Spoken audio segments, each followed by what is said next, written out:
வணக்கங்க. இப்போ நாட்டுக்கோழி பிரியாணி சீரக சம்பா தான் செய்ய போகிறோங்க. அதுக்கு வந்து சிக்கனை வந்து நம்ம வந்து மஞ்சத்தூள், உப்பு, தயிர், வரமிளகாத்தூள், இஞ்சி பூண்டு இதெல்லாம் போட்டு நாங்கள் 1 மணி நேரத்துக்கு முன்னாடி மிக்ஸ் பண்ணி வச்சுக்கிட்டோங்க. இதை வந்து நம்ம அடுப்பில் போட்டு நல்லா குக்கரில் ஒரு 4-5 விசில் விட்டுருணுங்க. கோழினால நல்லா விசில் விட்டுருணும். குக்கரில் போட்டு கொத்தமல்லி தூள் போட்டு கொத்தமல்லி புதினாவை போட்டு இது வந்து கோழி முத்தனை கோழிங்க, அதனால் 4-5 விசில் விடணுங்க. வணக்கங்க. நாட்டுக்கோழி பிரியாணி பண்ண போகிறேங்க. அதுக்கு அளவு வந்து இது கரம் மசாலா தூள் போட்டுக்குவேங்க, அதனால இது கம்மியாக போட்டிருக்கேன். பச்சை மிளகா போட்டுருங்க, வெங்காயம் போட்டுக்குங்க,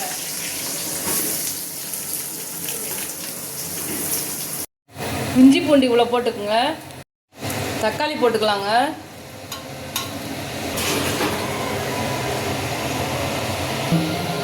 கொத்தமல்லி தழையும் புதினா தழையும் மிக்சியில் போட்டு அரைச்சிக்கலாங்க. தேவையான அளவுக்கு உப்பு போட்டுக்குங்க. நம்ம அரைச்சி வச்சுருக்கிறதுல இதில் போட்டுடலாம். தயிர் இவ்வளோ ஊற்றிக்கிங்க. இந்த வேக வச்ச சிக்கன் அதில் போட்டுக்கலாங்க.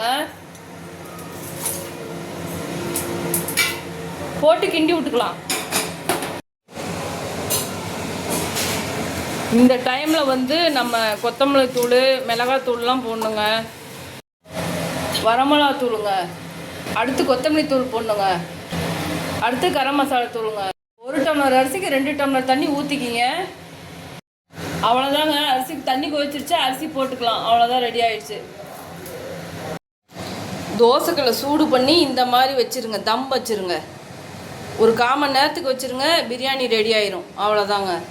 ரெடி ஆகிட்டு நான் காமிக்கிறேன். சிக்கன் பிரியாணி சூப்பராக ரெடி ஆகிடுச்சுங்க. செம்மையாக இருந்தது. தண்ணி எல்லாமே சூப்பராக இருந்தது. கறி எல்லாமே, நாட்டுக்கோழி எல்லாமே நல்லா வெந்துருச்சு. அவ்வளோதாங்க, நல்லா இருந்தது. வணக்கங்க.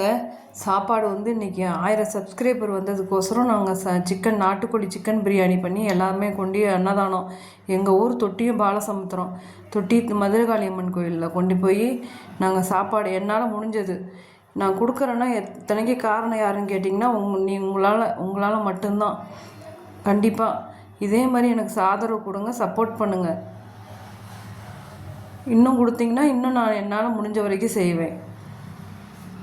நாட்டுக்கோழி சிக்கன் பிரியாணி, தால்ச்சா, தயிர் பச்சடி, சிக்கன் கிரேவி, இவ்வளோதாங்க. இன்றைக்கி மத்தியானம் சாப்பாடு வந்து இவ்வளோ தான். ஆனால் ரொம்ப திருப்தியாக இருந்ததுங்க, சந்தோஷமாக இருந்தது. இதே மாதிரி ஆதரவு கொடுங்க, நான் இதே மாதிரி கொடுப்பேன்.